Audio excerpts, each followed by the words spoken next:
what's so original about Catholic education? What makes it so different from other models of education? Well, in general, Catholic education, I would say, has as its very foundations, obviously, the teaching of the Church and the outlook of the Church. So, in such a secular society that we have nowadays, the idea is to present education without God and education without moral principles. So, Catholic education offers a type of foundation for learning based on God's laws, based on God's principles, and so this is very healthy for the soul, particularly of the children, because their souls have natural law written already there, and anything that is Catholic, anything that is educational, based on Catholicism, is healthy and is in coherence and in synchronization with their own souls. So it's a kind of an echo of their own feelings inside. So it's a kind of a holistic perspective on a child's development, the intellectual life as well.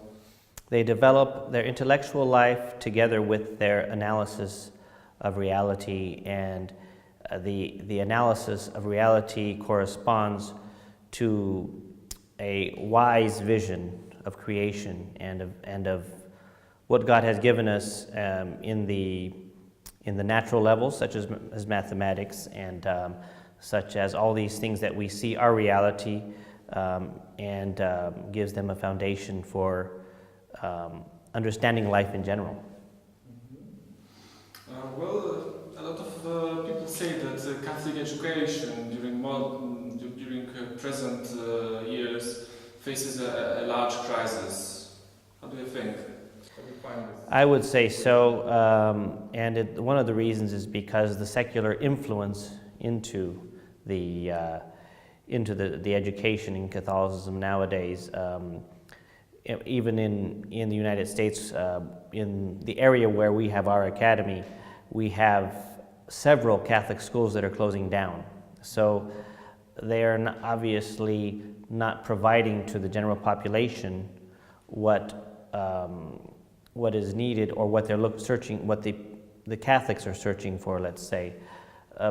So the crisis has to do with not providing what the general population wants from Catholic education, and also an attempt to allow the secular society and secular thoughts enter into Catholic education, which, if you're going to get an education like that at a Catholic school, go to a public school. Why even go to a Catholic school? So there is a crisis, definitely, and we see that very, very much in our area.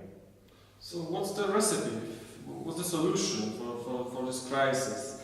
How to change this situation? I would say I would almost refer to the book that Mr. John Horvat wrote, because it's really a return to the order, a return to the Catholic Christian organic society, but the teachings of that. So if we use as a reference Catholic teaching, the traditional Catholic teaching of the Church, we see that there are all the groundwork has already been made.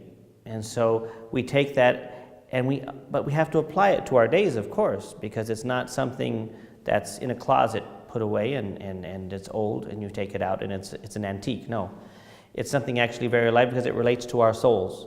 So I think the only way to save the Catholic education system, at least again in the United States, I would say, is to refer back to the principal teachings of the Church, and also a lot of the customs that Catholic schools had. For example, they used to have uniforms where the students would all wear the same, and the separation of the males and females.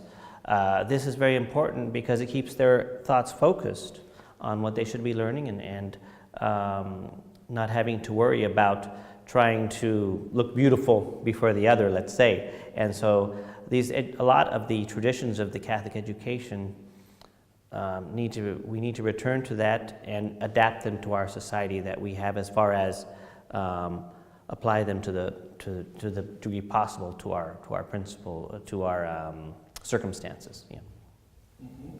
Well, even in the secular model of education, there is great emphasis on market skills. How do you find this Catholic model? It's often criticized because it's humanistic attitude.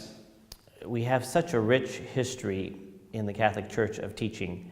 And we have the teachings orders of the Christian Brothers, for example. We have the teachings orders of the Jesuits. So many of these had principles that they've strayed from. And so a lot, it's like trying to reinvent the wheel. And many school systems are trying to do this. And in the school system, there's so much wisdom that we've been handed down by those who have taught St. John Bosco as well, of course.